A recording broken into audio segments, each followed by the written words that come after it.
first thing to ask. What's in the rucksack? Any news? Oh, okay, yeah. Yeah, any news? We've been waiting to find out who won the lottery this evening. About your Superbike ride at the TT. Can you tell us anything? Has anybody got anything they can use? I'm in the shit at the minute, but yeah, sure. How did that happen? I know I dropped my pants and somebody screwed me, but no, look.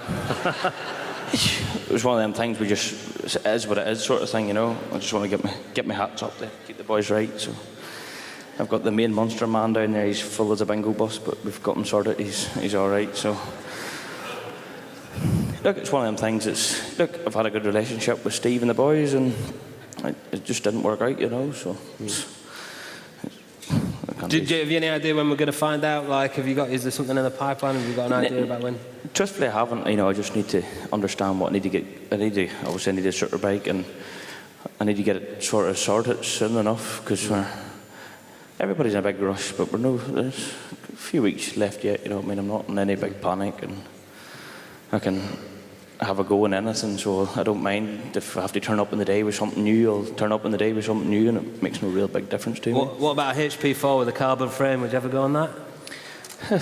I've been known to tackle an odd thing, a few different sort of things, so that'll be no difference. But look, genuinely, I don't know. As I say, I've still got the phone on and see if we can make the job right. As I say, I've had a good time where I'm at, and things just didn't fall into place, and something new in the game, and let's see what happens. No. Tell us then about the 600 project. We've found out in the news today that you're going to be running John McGuinness on one of your bikes, one of your Hondas in the 600s.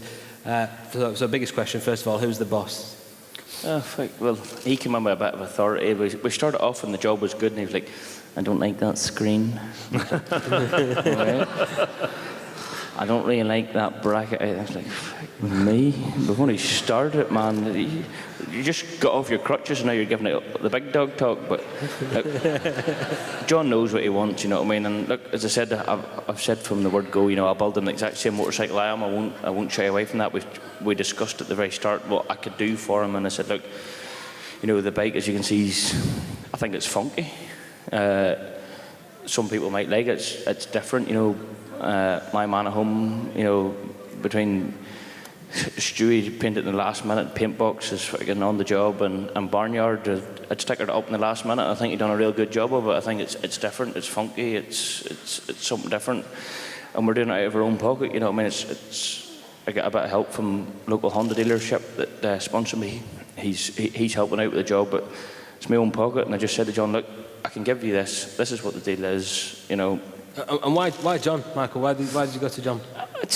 Obviously, I mean, I know he's got a bit of a track record around here, but you know what I mean. He's done the odd bit around here, nothing too great, but he's. Look,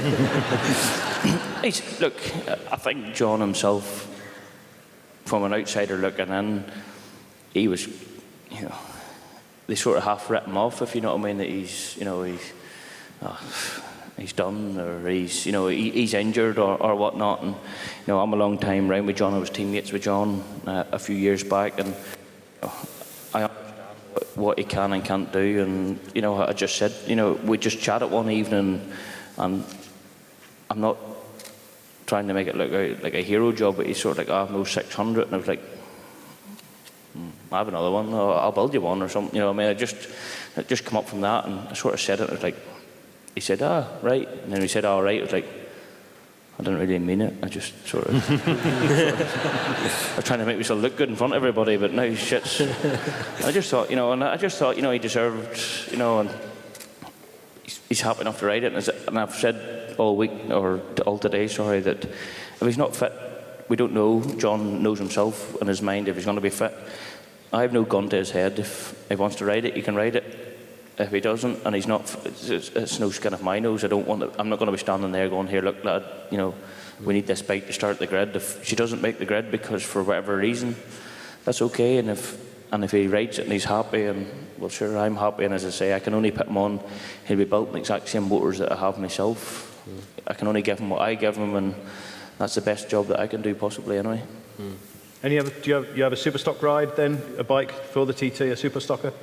Yeah, I walked up the street and I seen somebody's road bike and I left a sticker on it and asked him if he didn't mind for the next 2 weeks, could borrow it. He was happy enough with that. So I'm just waiting for his phone call this evening to see if he can give me a spin in that. Yeah, look, whatever will happen, I'll build a stock bike myself with my own team and my own lads and my own sponsors. Well, that's all in place. 600 stockers ready to rock and roll. Just need to get Superbike now, really. It's what it's like for money, boys. Yeah.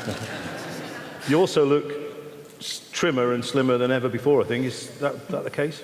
Yeah. He's carrying that heavy rucksack around everywhere. What have you got in there? Look, potatoes. They keep looking at me. And I was walking in the street and everybody was like... and I got a wee bit worried. I was like, why is everybody looking at me like that? And I was like, I've got a rucksack on. And then when they knew, after the news came out about John McGuinness, they knew that was his wages. So I'm actually feeling real good at the minute. My back's just sort of lighter now that he's raped me for his money. So no, I feel good. I feel good. You know, that's why this year probably more than ever that I've made myself, you know, sort of as fit as I possibly can. I had a few injuries that I struggled with over the last few years, and I worked hard. Aaron's worked me really hard to get whatever problems I've had ironed out. We've ironed them out, and that I've lost some weight as well. So fitter than ever was, lighter than ever was. So you know, I feel good now, and it's hopefully that should tell on track if I get the chance to ride a motorbike. How proud do you feel that you're the fastest man on 1,000, the fastest man on a 600, and Nat or hair away from 134, the sub 17 minute? I mean, this is amazing stuff. I mean, you must feel pride in what you've achieved at the Isle of Man. Yeah, we talked about it. We sort of grasped on it a wee bit earlier when we were chatting about, you know, you nearly done the 134, you know. For me, it was just the sub 17, you know. I mean, that was my goal. That I wanted to do a sub 17 because, you know, people does lap or they done this. The first person, yes, I'm still the only person to ever do a sub 17, but I'm the only person to do it first. And 10 years time, 20 years time, unless something dramatically changes, there's never going to be a sub 16, you know what I mean? So that's a privilege I have of saying that, you know what I mean? And whether it's a 34 lap or a 35 lap, but for me it didn't make a big difference. It was just a sub 17 that I wanted to do. I wanted to break that new barrier, and you know, I didn't do it once, I'd done it a few times. So for me it was a big cap of my back to be still young enough. I'm only 28, you know what I mean? I'm not over the hill. I'm not, you know, I've still got hopefully a couple of days left in me yet, and you know, and keep pushing, you know, and keep getting to the top. When you're racing around the circuit, is it 100% focus, or do you actually enjoy yourself? Do you relax a little bit, or is it just next corner, next corner, next corner? I'm door handles all the time, you know what I mean? I don't think of relaxing, I just take the hedge out all the time, you know what I mean? Just keep pushing, push, and you know, people are like, oh, you must enjoy the TT. No. I hate it because, you know, you're just pushing all the time. But when you get home and you think about what, you know, you love it then. It's when you're in it, it's hectic. But when you're home, it's fantastic. You know what I mean? And that's just the way I approach it. You know, when I approach it TT the same way I approach anywhere else. You know, just hard as I can. And you're a very hands-on guy as well, aren't you? A lot of the riders will sit back and what have you. But no, you're off the bike and in there and fettling and what have you. Yeah, I try and you know. It's the City John we were talking about earlier, just, you know, bits and pieces. Not the greatest engine builder in the world, not the greatest chassis builder in the world, not the greatest anything in the world, but I have a go at it, you know what I mean? And as I said, I spoke to John earlier, I said to him, my bikes are all right, you know what I mean? I've won 15 TTs, and I would say 9 of them or 10 of them have been my own, you know what I mean? So all worked out of the workshop, you know. And look, I've got a good crowd behind me too. I've got some mechanics that I have at home, and the big boys that look after the bikes as well when we go to the meetings, you know, and they do a fantastic job. So, you know, we do a good job. I'm a bit overprotective because I know before I leave the workshop that it's sort of all in my hands, that everything's 110%. And as I say, John's bike down there, and that'll be no difference, you know what I mean? As I say, it's just the person I am. I seem to be very focused on what I do, and when I do it, I want to do it 110%. And the short circuit thing has never really interested you because you've gone so well here on the roads and back home, etc. You never think, maybe I should have given BSB a go or Superstock or whatever. Or You had to go on a MotoGP bike, actually, Yeah, didn't you? in In Sepang. Sepang, I had to go on a GP bike, but it was, when you're brought up in Ireland, it was just road racing. You know, you read round Kirkuson or Akadui. You didn't, you know, there was no such thing as going to Donington or Silverstone or Brabs. We didn't have that facility, and you haven't the money to go do it either at that time. You know what I mean? And you just thought, you know, it's just not a route I decided to take. Where road racers, we've done that and whatnot, and you know, it's just do I regret not going? Nah. You know, it wasn't my route to go. It wasn't anything that I enjoyed to go and do. I just wanted to do my sort of thing. And as I said, it's in the blood. That was the title of it, wasn't it? I think it was. Look, you know, my dad and Joey, you know, and probably all of the, you know, I think the job has changed a lot now. You know what I mean? It used to be, you know, drink, women, ride, bikes. And you know, get your hands dirty, you know what I mean? And now it's,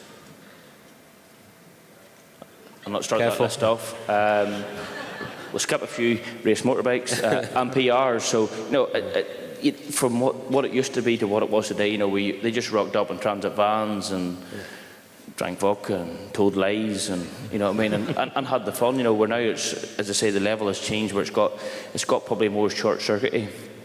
Where, you know, you've got the PR event, you've got the TV, and my hat doesn't fit that. You know, I'm not coming from a background of, you know, with that, and outspoken, yes, full of shit, very much so, but, you know, what I say is what I say, and, you know, I'll stand up anywhere and say it, you know what I mean, and it's... But people love you for that. Yeah, no, they do. 20%. They do. I mean, everybody loves a character, and you are one of the great characters of motorcycle racing. Aye, look, you know, I mean, I've got something to say. I miss you, you know what I mean? It's definitely, if it's for you, I'll make sure you get it, you know what I mean? And but you know, that's where the whole sort of real road racing scene come out of it. Like Joey, you know, if Joey supposedly, I've Joey before my sort of era, but Joey never spoke to anybody. You know, he was just a quiet man, just rode his motorbike, but never said anything, you know what I mean? And my dad was a bit more outspoken and done his thing, you know what I mean? Where now it's all corporate, it's all, you know, TV, and which is great for the sport, you know what I mean? Because we're trying to make it bigger, but when you're brought up in Ireland doing wee road races, there's not really any of that going on, really, you know? Well, Michael, you might not reckon to be the best at everything, but it's still been good enough to be the fastest ever man around the TT circuit, and that's the most important thing, isn't it? And for all the guys who've got their eyes on the prize tonight, this is the man to beat. Give it up for Michael Dunlop.